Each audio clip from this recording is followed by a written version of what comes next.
আসসালামু আলাইকুম আরহামতুল্লাহি ওয়া বারাকাতুহু। প্রিয় ভিউয়ার্স, আশা করি সবাই ভালো আছেন। মাহে রমজানে সবাইকে আন্তরিক শুভেচ্ছা ও অভিনন্দন জানিয়ে আজকের পর্ব শুরু করছি। আজকের পর্বের যে ভিডিও, সেই ভিডিওর মূল বিষয় হচ্ছে, যার নামে বিডিএর জরিপ হবে তিনিই জমির প্রকৃত মালিক। কতটুক যৌক্তিক, এই বিষয় নিয়ে বিস্তারিতভাবে আলোচনা করব। তাই ভিডিও না টেনে সম্পূর্ণ ভিডিও দেখার জন্য অনুরোধ রইল। আর ভিডিও দেখার পরে যদি ভালো লাগে, মন চায়, তাহলে চ্যানেলটি সাবস্ক্রাইব করে পাশে থাকা বেল বাটনটি অন করে দিয়ে আমাদের সাথেই থাকুন। প্রিয় ভিউয়ার্স, বিডিএর জরিপ বাংলাদেশ ডিজিটাল সার্ভে অথবা স্যাটেলাইট জরিপ, এই জরিপ কার্য পরিচালনা করা হয় খতিয়ান তৈরি করার জন্য, রেকর্ড খতিয়ান তৈরি করার জন্য। যেমন আমাদের দেশে এই বিডিএর জরিপ বর্তমান চলমান রয়েছে।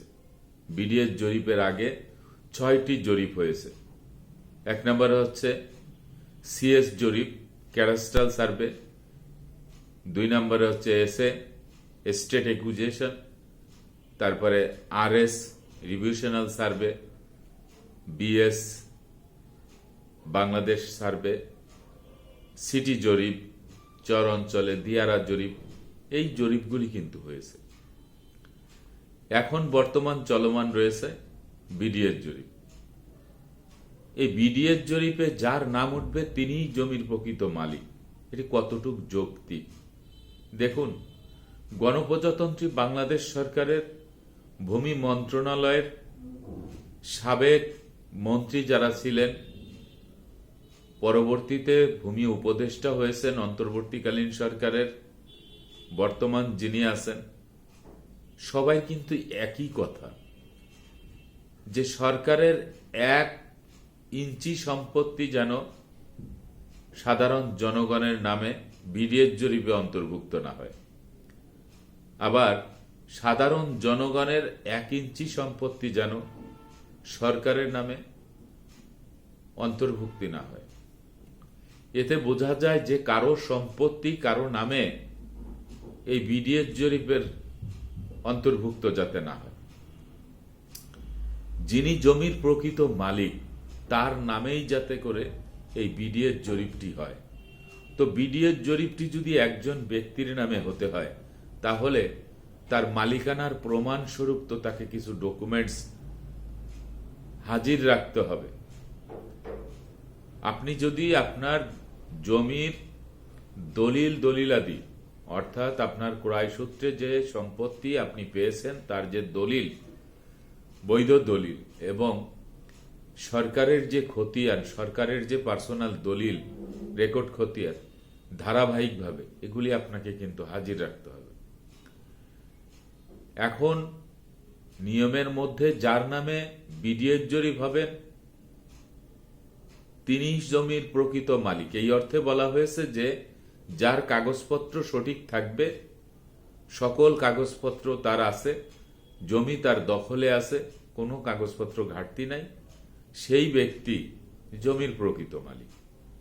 কিন্তু যদি জরিপকারকদের ভুলের কারণে, তঞ্চকতা করে বা যে কোনো উপায়ে যদি এই জরিপটি প্রকৃত জমির মালিকের নামে না হয়ে অন্য কোনো ব্যক্তির নামে হয়ে যায়, অর্থাৎ যে ব্যক্তি দখলে আছেন, অথবা তঞ্চকতা করে কাউকে এই বিডিএর জরিপের তার নাম অন্তর্ভুক্ত হয়ে গেল, তাহলেই কি জমির মালিক হয়ে যাবেন তিনি? এটা কখনোই সম্ভব না।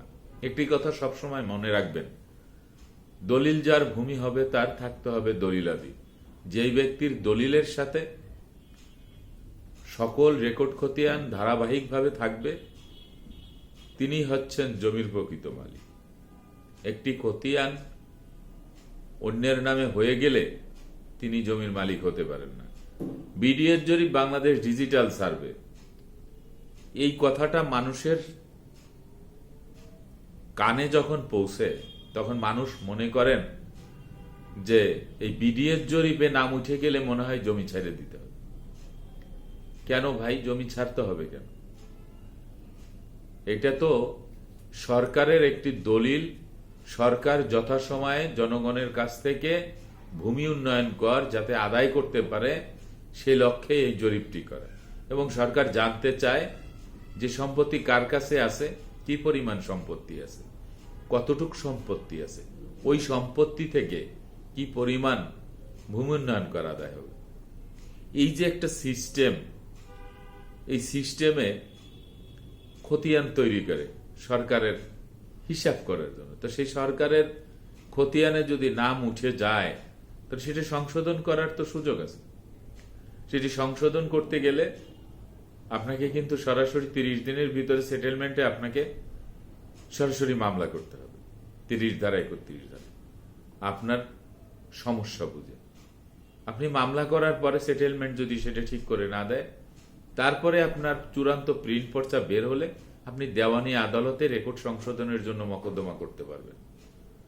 তো দেওয়ানি আদালতে মকদ্দমা করলে আপনার দেওয়ানি আদালত আপনার কাগজপত্র সবকিছু যখন দেখবে তখন তো আপনার রেকর্ডটি সংশোধন করে দিবে। কিন্তু আপনার কাগজপত্র থাকা সত্ত্বে বিডিএর জরিপে নাম উঠে গেলেই তিনি মালিক হয়ে গেলেন, এটা অযৌক্তিক কথাবার্তা। এটা কোনোদিনই সম্ভব না। এই যার জমির সকল কাগজপত্র আছে তিনিই হচ্ছেন জমির প্রকৃত মালিক। যদি কোনোভাবে এই রেকর্ডটি অন্যের নামে হয় তাহলে সেটি আদালত কর্তৃক এটি সংশোধন করে আনা সম্ভব। ভুলেও চিন্তা করবেন না যে একটি খতিয়ান অন্যের নামে হয়ে গেলে ওই খতিয়ানের বুনিয়াদে তিনি মালিকানা পেয়ে যাবেন। আমাদের এই চ্যানেলটি যারা দেশে এবং প্রবাসে বসে প্রতিনিয়ত প্রতিটি ভিডিও দেখেন, তাদের মধ্য থেকে ভিডিওর জরিপ বা স্যাটেলাইট জরিপ এটা নিয়ে অনেকেই প্রশ্ন করেছেন যে বিডিএর জরিপে নাম উঠলে আর মালিকানা থাকবে না, 100 বছরের মধ্যে নাকি আর বিডিএর জরিপ হবে না। 100 বছরের মধ্যে বিডিএর জরিপ হওয়ার কোনো দরকার নাই।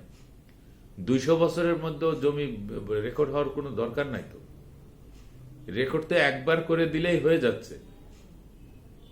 তারপরে তো এসিল্যান্ড মহোদয় যখনই নামজারি করবে তখন শুধু রেকর্ড সংশোধন করে দিলেই নামজারির সাথে হয়ে যায়, বারবার তো করার কোনো দরকার নেই। এজন্যই বলা হয়েছে যে 100 বছরের মধ্যে এই ডিজিটাল সার্ভে যদি সুসম্পন্ন হয়, সুন্দরভাবে হয়ে যায়, তাহলে আর 100 বছরের মধ্যে আর জরিপ করা লাগবে না।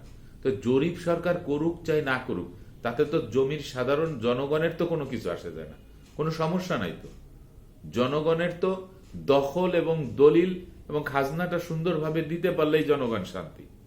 এই কথাটা মাথায় রাখতে হবে। খতিয়ান অন্যের নামে হয়ে গেলে জমির মালিকানা হারাবে না। আশা করি আপনারা এই বিষয়টি বুঝতে পেরেছেন। আজকের মতো ভিডিও শেষ করব।